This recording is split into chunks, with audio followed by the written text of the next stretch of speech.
स्वामी समर्थ. प्रेक्षकांनो, हुकमाची राणी या मालिकेमध्ये फायनली खूप सुंदर असं वळण येताना आता आपल्याला पाहायला मिळणार आहे. राणी आणि आपल्या इंद्राच्या संसाराला नवी नवी सुरुवात झालेली असते आणि त्यांचे छानपैकी आता प्रेमाचे क्षण फुलू लागलेले आपल्याला आता येणाऱ्या काही भागांमध्ये पाहायला मिळणार आहे बरं का. पण या चांगल्या चाललेल्या सुखाला नजर लावायला मालिकेमध्ये एक नवीनच एंट्री म्हणजे ही इंद्राची जिवलग मैत्रीण तनिषा आलेली आपल्याला चांगलंच माहिती पडलेलं आहे. पण या सगळ्यामध्ये आता इंद्रा राणीसाठी एक सरप्राईज प्लॅन करतो.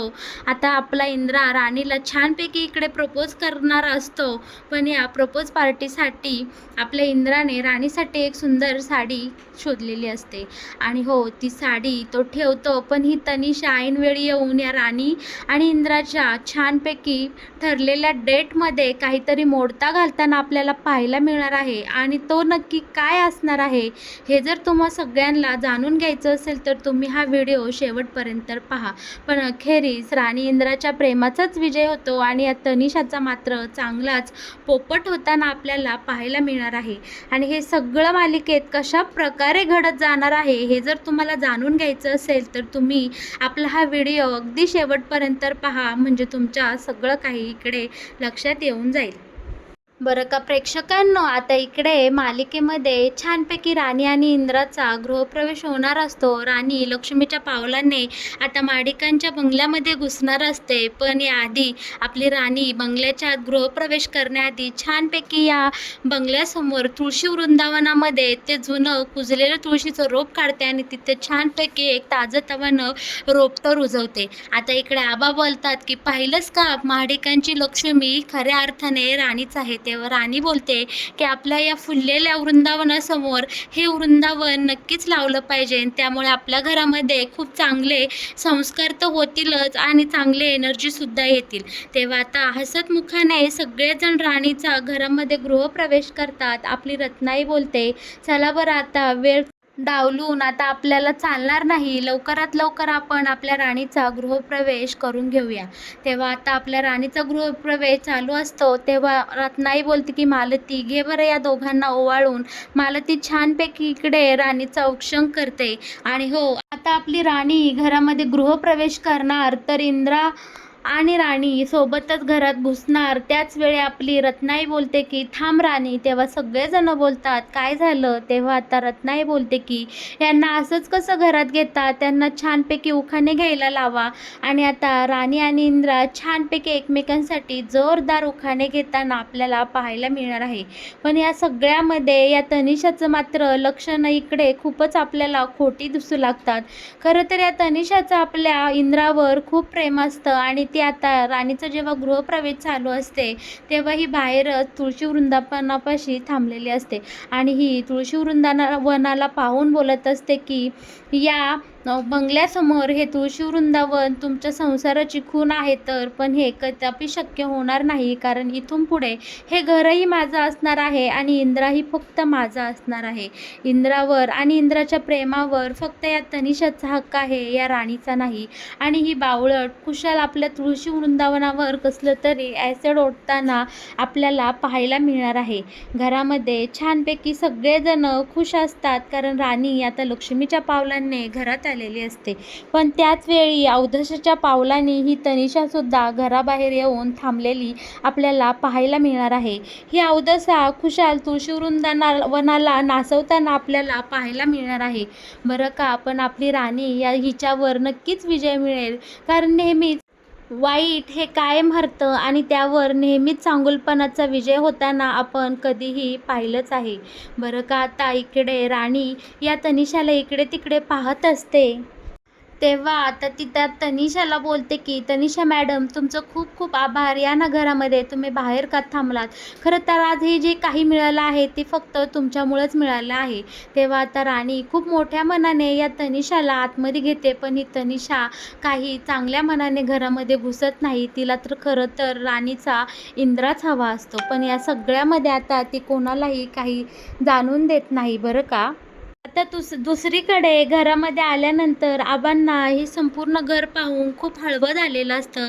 आबांचं मन एकदम भरून आलेलं असतं. आबा बोलू लागतात की हे सारं वैभव आणि माझी फॅक्टरी, माझी कंपनी, मी कमवलेली, कष्टाने उभं केलेलं हे माझं सगळं जग आता माझ्यापासून दूर जाणार होतं. पण राणी आणि इंद्रा, तुमच्यामुळं मला हे माझं जग पुन्हा मिळालं. मी कष्टाने मिळवलेली ही सगळं वैभव, संपत्ती आज माझ्याजवळ राहिलं. हे फक्त तुमच्यामुळे हे सगळं शक्य झालं आहे. तेव्हा इंद्रा बोलतो की आबा, हे सगळं तुमचं आहे आणि तुमचंच राहणार आहे. तुमच्यापासून हे कुणीही हिरावून घेणार नाही. हा तुमच्या मुलाचा शब्द आहे. आणि आबा आता इंद्राच्या गळ्यात पडतात आणि त्यांना इंद्राविषयी आता खूप अभिमान वाटत असतो. आणि ते आता इकडे या इंद्रा आणि राणीसमोर हात जोडतात आणि म्हणतात की खरंच मुलांनो, तुम्ही जे शक्य नव्हतं ते करून दाखवलं. मी तुमचं खूप मनापासून आभार मानतो. तेव्हा जोडलेल्या हातांना हात लावत राणी बोलते की आबा, तुमच्या मोठ्यांचे हात लहानांपुढं हात जोडण्यासाठी नाही, तर त्यांच्या डोक्यावर हात ठेवून त्यांना आशीर्वाद देण्यासाठी आहेत. आता इकडे आबा बोलतात की राणी आणि इंद्रा, तुम्ही खूप खुश राहा, सुखाने संसार करा. तुमच्या सुखाच्या संसाराला कोणा वाईटाची नजर नाही लागो, हाच माझा तुमच्यासाठी आशीर्वाद आहे. आता इकडे हा आशीर्वाद दिल्यानंतर या तनिषाला मात्र आबांचा खूप राग आलेला असतो आणि आता तिच्या चेहऱ्यावरचे भाव फारच इकडे उडताना आपल्याला पाहायला मिळणार आहे. बरं का प्रेक्षकांनो, आता मालती बोलते की बरं राणी, आता हे सगळं पुरे झालं, चल बरं पटकन देवाच्या समोर दिवा लावून घे आणि आता आपण छानपैकी देवबाप्पाची आरतीही करून घेऊयात. तेव्हा आता राणी बोलते की हो, आपण नक्कीच आरती करूया, मी लगेच देवाचा दिवा लावून घेते. पण आज आपण ना आरती करायचा मान या तनिषा मॅडमला देऊयात, कारण त्यांच्यामुळेच आज हे सगळं काही आपल्याला परत मिळालं आहे. तेव्हा यावर तनिषा बोलते की नको प्लीज, मला या सगळ्याची सवय नाही आहे, तुम्ही काही मला असं करायला सांगू नका. पण राणी इकडे तनिषाला खूपच आग्रह करते आणि आता या राणीच्या आग्रहावरून तनिषा सुद्धा पूजा करायला तयार होते. छानपैकी गणपती बाप्पाची आरती इकडे चालू असते आणि आरती चालू असतानाच ही तनिषा बोलते की हे फक्त आजच्या दिवसासाठी नाही, तर हे सगळं कायमचं माझंच असणार आहे. कारण या इंद्रावर फक्त माझा आणि माझाच हक्क असणार आहे. राणी, जे काही आजपासून तुझं आहे ते थोड्याच दिवसात सगळं माझं होऊन जाणार आहे. इकडे छानपैकी आपल्या गणपती बाप्पाची आरती सुरू असते. सगळे मनोभावाने इकडे बाप्पाला आरती करत असतात आणि आपली कामना बाप्पाकडे मागत असतात. आता इकडे छानपैकी आरती होते, धूपदीपांचा वास दरवळत असतो. तितक्यात आता आपला इंद्रा येतो आणि बोलतो की आबा, ते काहीतरी अजून एक राहिलं आहे. ते काय राहिलं आहे बरं? राणीचा अजून एक विधी करायचा बाकी आहे. बाबा असं म्हणतात की सून ही फोन पावलाने घरामध्ये येते, छानपैकी लक्ष्मीच्या पावलाने घरात येते, तेव्हा आपण तिच्या पायाचे ठस उमटवतो. त्याचप्रमाणे आपण भिंतीवर तिच्या हातांची पावलंही उमटवतो ना. तेव्हा इकडे बाबा हसत बोलतात की हो, नक्कीच राणीच्या हाताचे ठसे आपण आपल्या या सुंदर घरावर नक्कीच वठून घेऊया. हे ऐकताच इकडे तनिषाचं मात्र तोंड पडलेलं असतं. तरीही आपला इंद्रा बोलतो की चला, आपण आपल्या राणी हाताचे छानपैकी ठसे घरावर उमटवून घेऊयात. हे सगळं झाल्यावर आता इकडे आबा बोलतात की हो नक्कीच, राणीचे हात तर उठवायचे आहेत, पण तुम्ही दोघं जेव्हा एकत्र असताना तेव्हा यश आणि भरभराटी एकदम भरभरून येतात आणि देवही तुम्हाला भरभरून आशीर्वाद देतात. त्यामुळे इंद्रा, तुम्ही दोघंही जिथे असता तिथं नक्कीच भरभराट आणि यश तिथं वाट पाहत असतं. त्यामुळे राणीच्या हातांसोबत इंद्रा तुझेही हात आपल्या या घरावर उमटव. तेव्हा आता छानपैकी राणी आणि इंद्रा दोघेही जोडीने जातात आणि आता घराच्या भिंतीवर छानपैकी दोघेही जोडीने त्यांच्या दोघांचे हात उमटवतात आणि हा सोहळा पाहून घरातले सगळेच खूप खुश झालेले असतात. सगळ्यांच्या चेहऱ्यावर एकदम आनंद असा लखलखीत दिसू लागलेला असतो. या दोघांचेही, राणी आणि इंद्राचे प्रेमाचे क्षण, त्यांच्या संसारातला सुंदर गोडवा आता इकडे भिंतीवर त्यांच्या हातांच्या ठशाप्रमाणे उमटलेला आपल्याला पाहायला मिळणार आहे. पण हे सगळं पाहून मात्र इकडे तनिषाचा फक्त जळफळाटच होत असतो. हे पाहायला सुद्धा प्रेक्षकांना आपल्याला खूपच गंमत वाटणार आहे.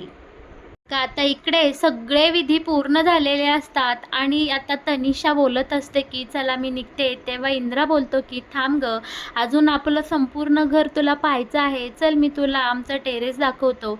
आणि राणी आणि इकडे आपली मालती ह्या दोघीजणीही किचन आवरण्यासाठी किचनमध्ये जातात आणि उरलेले जे काही विधी रत्नाईने सांगितलेले असतात ते सगळे पूर्ण करण्यासाठी आता इकडे राणी जात असते.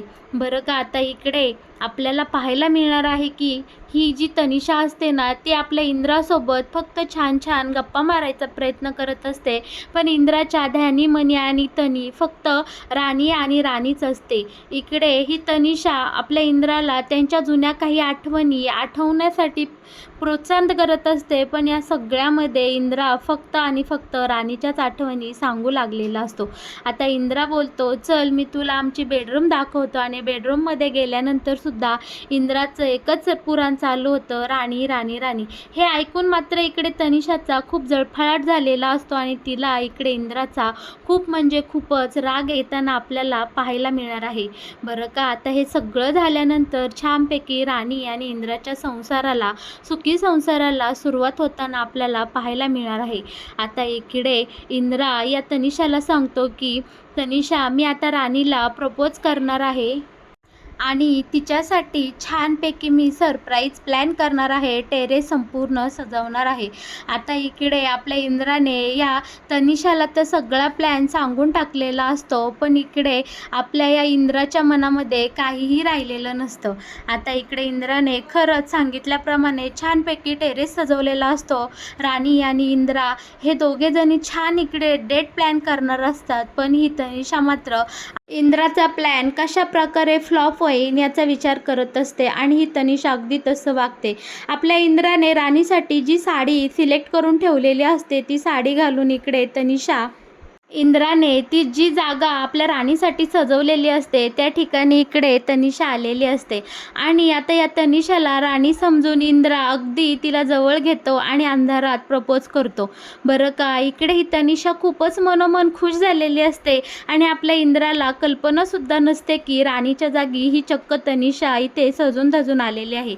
आणि आता योगायोगाने राणी टेरेसला जाते आणि पाहते तर काय, ही तनिषा आपल्या ह्या इंद्राच्या मिठीमध्ये असते. हे पाहून राणीच्या पायाखालची जमीन सरकते आणि राणीला खूप वाईट वाटतं. राणी इंद्राला आवाज देते तेव्हा इंद्राही गडबडतो आणि इकडे जवळ कोण आहे ते पाहतो तर चक्क ही तनिषा असते. तेव्हा इंद्रा झालेला सगळा प्रकार आता राणीला सांगतो आणि बोलतो की अगं राणी, ही सगळं प्लॅन, ही सगळी प्रपोजसाठी केलेली धडपड फक्त तुझ्यासाठी होती. अगं हा सगळे डेट प्लॅन मी तुझ्यासाठी केली होती, पण ही तनिषा अचानक इथे कुठून आली मला काही माहीत नाही आणि अंधारात मला कळलंसुद्धा नाही की नक्की तू आली आहेस का तनिषा. आणि तुझ्यासाठी मी जी साडी इकडे प्लॅन करून ठेवली होती ती ह्या तनिषाने कशी बरं घातली. आता इकडे इंद्राला खूप सारे प्रश्न पडलेले असतात, पण राणीचं मन मात्र इकडं खूप हलून गेलेलं असतं, कारण आता राणीने पहिल्यांदाच इंद्राच्या मिठीमध्ये एका मुलीला पाहिलेलं असतं. पण इकडे राणी कशीबशी स्वतःला सावरते आणि आपल्या इंद्राला समजून घेते की इंद्राने मुद्दामून हे काहीही केलं नाही. तेव्हा आता इंद्रा राणीची माफी मागतो, राणीला सॉरी बोलतो आणि ह्या तनिषासमोरच पुन्हा एकदा राणीला प्रपोज करतो आणि बोलतो की राणी, माझं तुझ्यावर खूप प्रेम आहे, मी तुझ्याशिवाय राहू शकत नाही. ह्या जगात मी फक्त आणि फक्त ह्या माझ्या राणीवर म्हणजे माझ्या हुकमाच्या राणीवरच प्रेम करतो. आता इकडे या तनिषा देखत इंद्राने आपल्या राणीला प्रपोज केलेलं असतं, त्यामुळे तनिषाची चांगलीच जिरलेली असते आणि तनिषाचा इकडा फारच जळफळाट झालेला आपल्याला पाहायला मिळणार आहे. अखेरीस राणी आणि इंद्राचं प्रेम जिंकलेलं असतं. दोघेही एकमेकांच्या मिठीमध्ये एकदम हरवून गेलेले असतात आणि या दोघांचं प्रेम पाहत ही तनिषा मात्र फक्त इकडे बाजूला उभी राहिलेली असते. तिच्याकडं मात्र आता इंद्रासाठी बोलण्यासाठी एकही शब्द शिल्लक राहिलेला नसतो, कारण तिने इंद्राच्या प्रेमाची खिल्ली उडवत तिने राणी आणि इंद्राचा संसार उद्ध्वस्त करण्याचा प्लॅन केलेला आहे. हे सगळं आता इंद्राच्या लक्षात आलेलं असतं. तर मग प्रेक्षकांनो, कसा वाटला हुकमाची राणी या मालिकेत येणारा हा नवीन ट्विस्ट. असेच नवनवीन ट्विस्ट आणि अपडेट जर तुम्हाला सगळ्यात आधी जाणून घ्यायचे असतील तर तुम्ही आपल्या या चॅनलला नक्की सबस्क्राईब करा आणि हो, आपल्या या व्हिडिओला लाईक केल्याशिवाय अजिबात कुठे जाऊ नका. अखेरीस आपल्या राणी आणि इंद्राचा संसाराची गाडी पुढे जाताना आपल्याला पाहायला मिळणार आहे बरं का प्रेक्षकांनो. येणारे काही भाग खूपच सुंदर आणि रोमॅन्टिक असणार आहे. ते तुम्ही अजिबात चुकवू नका आणि आपल्या चॅनलसोबत अगदी शेवटपर्यंत जोडलेले राहा, म्हणजे तुम्हाला सगळे काही अपडेट मिळूनच जातील.